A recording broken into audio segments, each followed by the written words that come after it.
Saya kemarin mendampingi Kepala Staf Angkatan Darat. Kita kasih oleh-oleh sedikit perjalanan dakwah. Apa yang saya lakukan kemarin? Saya menemani kemarin Jenderal TNI Dudung Abdurrahman. Mudah-mudahan beliau diberikan kesehatan dan panjang umur oleh Allah Subhanahu wa taala. Banyak orang tidak tahu siapa sosok beliau. Banyak orang tidak mengerti. Orang itu mengatakan tak kenal maka tak sayang. Tak kenal maka tak sayang. Orang saat ini banyak menghukum dengan telinga bukan dengan mata. Menilai seseorang dengan telinga. Dia dengarkan dari bisikan kanan kiri, dia hukumi. Ini contoh orang-orang yang pasti akiu jongkok. Akiu jongkok, hati munafik mungkin. Wallahu a'lam. Hati yang tahu hanya Allah Subhanahu wa taala. Tapi ada ciri-ciri. Allah memberikan ciri-ciri. Kalau dia janji nggak ditepati, kalau ngomong berbohong dan lain sebagainya dalam cirinya, Rasulullah SAW disebutkan dalam hadis beliau. Hadisnya Nabi Muhammad SAW menceritakan ciri orang munafik. Dan di antara juga begitu, selalu ingkar dalam janjinya, tidak menepati janjinya. Dan kemudian saya menemani beliau. Tentu yang paling sulit menemani beliau itu menjaga hati, Pak. Sulit, setengah mati sulitnya. Karena apa? Orang kalau sudah kumpul dengan pejabat nomor 1, tentu ego itu akan naik. Hah? Tolong yang batuk-batuk di belakang aja. Saya agak terganggu konsentrasi saya. Tidak apa, karena memang sakit belakang aja. Apa sosok beliau? Saya sampaikan ini agar Anda tidak curiga dengan Angkatan Darat. Agar Anda tidak curiga dengan TNI. Terutama saya berbicara Angkatan Darat di sini. Siapa Kepala Staf Angkatan Darat sekarang? Hah? Ini kalau udah orang mulai mencaci maki, orang sudah mulai mendiskreditkan suudon, saya akan ceritakan, saya di samping, saya nggak akan menjadi setan bisu. Mendiamkan, membiarkan kebaikan yang saya lihat, setan bisu itu namanya.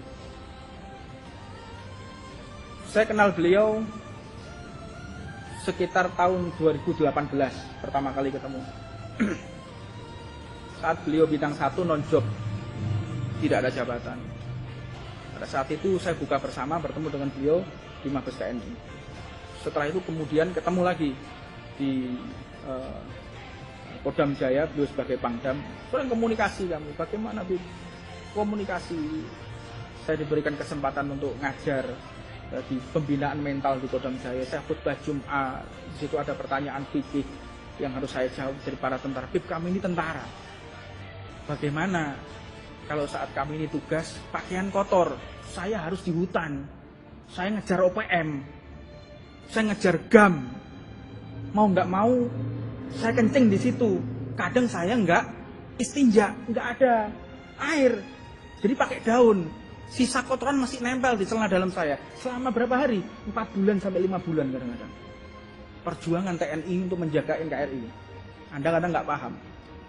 Di balik amannya kota Tuban, di balik amannya Jawa Timur, di balik amannya Pulau Jawa, dan di balik amannya Indonesia, ada sosok manusia TNI Polri yang mempertaruhkan nyawanya untuk menjaga kita.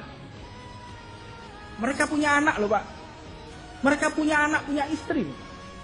Mereka mempertaruhkan nyawanya dan siap anak istrinya menjadi janda, anaknya menjadi yatim kalau kenapa-kenapa. Dan tidak sedikit jumlahnya. Makanya kadang-kadang kita harus paham betul. Cintai TNI Polri, doakan di dalam tengah-tengah tahajud kita. Di dalam sholat kita doakan mereka.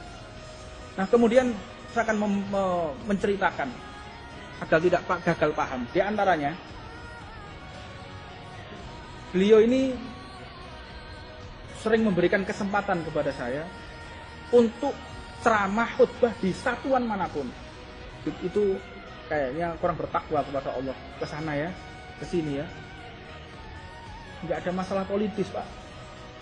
Kalau masalah politik jangan ngomong sama saya bukan orang politik, saya nggak ngerti politik. Ngomong sama yang lainnya, ngomong sama saya halal haram kitab, ngomong sama saya. Masalah politik itu urusan mereka, saya nggak urus. Beliau terlibat politik, beliau nggak ngurus, saya nggak perlu.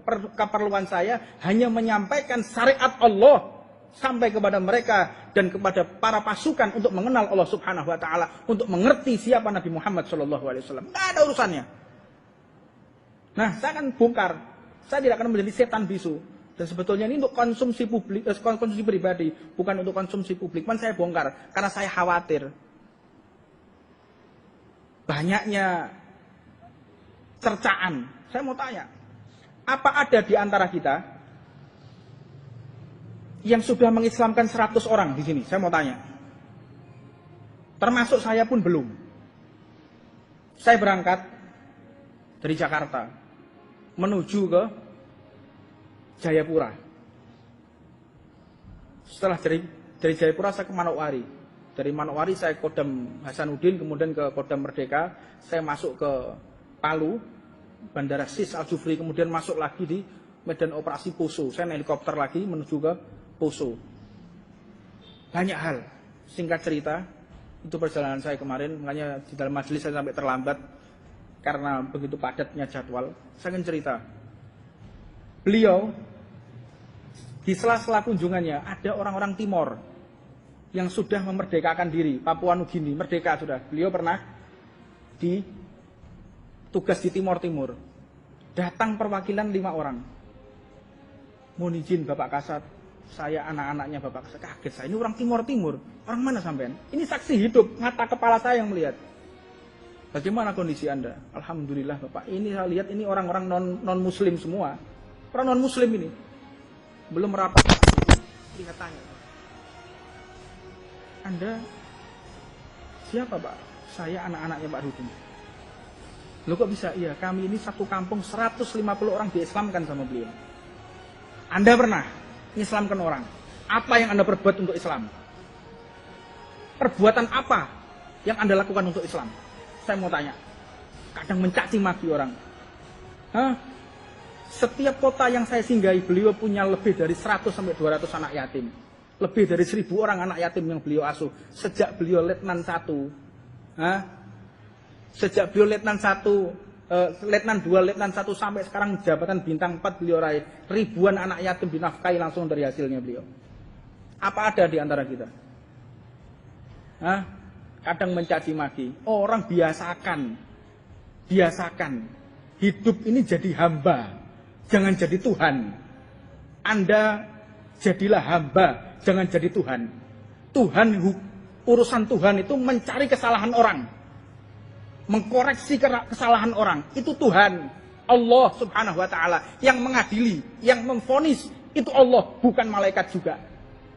Raqib dan Atid pun tidak berhak, tidak mengerti ini kapan ikhlas, kapan tidak, kapan politik, kapan siasat, kapan lillahi ta'ala. Malaikat nggak tahu Pak Raqib Atid. Kadang manusia bisa memvonis.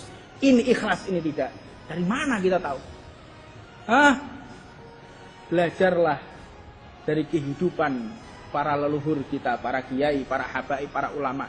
Mereka berebut menutup aib orang, tidak berebut untuk membicarakan aib orang. Faedah. Apa faedahnya? Apa manfaatnya buat kita menceritakan kejelekan orang? Apa manfaatnya? Nambah kekayaan kita? Apakah nambah kesehatan kita? Apakah nambah perusahaan kita kalau kita menceritakan aib orang lain? Apa? Apa faedahnya? Tidak ada. Yang ada adalah dosa mereka dipindah kepada kita. Faliyatubillah min dzalik. Banyak saya tahu yang tidak mungkin saya bongkar. Bagaimana beliau membela Islam ketika di Poso, ketika dibantai. Pak Dudung yang bela. Tahu Anda? Tidak ada yang tahu. Orang-orang ini. Tidak ada yang tahu. Saya berbicara bukan orang di masjid ya. Yang online di luar sana yang menyimak ucapan ini. Tahu dari mana mereka? Ketika anak-anak kecil waktu pembantaian Poso. Anak-anak kecil. Kakek-kakek, nenek-nenek dikepung oleh orang. Siapa yang berani mempertaruhkan nyawanya? Pak Dudung. Dan yang cerita bukan beliau, orang lain. Saat beliau menjabat sebagai wadannya. Mana tahu kita. Di mana kalian saat umat Islam dibantai? Di mana kita?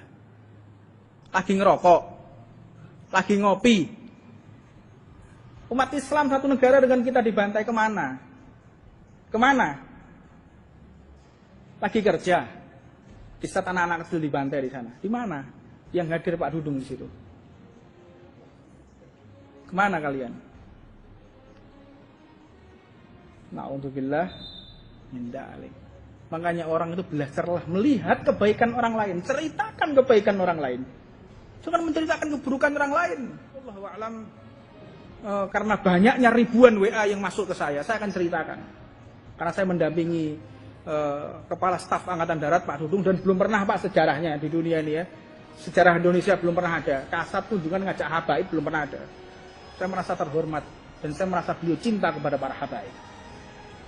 Ada, saya diminta duduk di atas, depannya jenderal semua Pak. Subhanallah, sampai di WA-nya beliau, wallpaper-nya itu foto saya sama beliau. Apakah tidak cinta Islam itu namanya? Apakah tidak cinta habaib itu namanya? Jangan suudzon, hilangkan prasangka buruk kita kepada siapapun. Mudah-mudahan kita semua diberikan sehat panjang umur oleh Allah Subhanahu wa taala dan dibersihkan hati kita dari kepentingan dunia, dari urusan dunia, sehingga tidak ada yang kita lakukan kecuali hanya untuk Allah dan Nabi Muhammad sallallahu alaihi wasallam. Rabbana atina fid dunya hasanah wa fil akhirati hasanah wa qina adzabannar wa 'alamana masyayikhuna wa sallallahu alaihi Muhammad sallallahu alaihi wasallam wa 'alamana wa ila hadratin Nabi Muhammad sallallahu alaihi wasallam.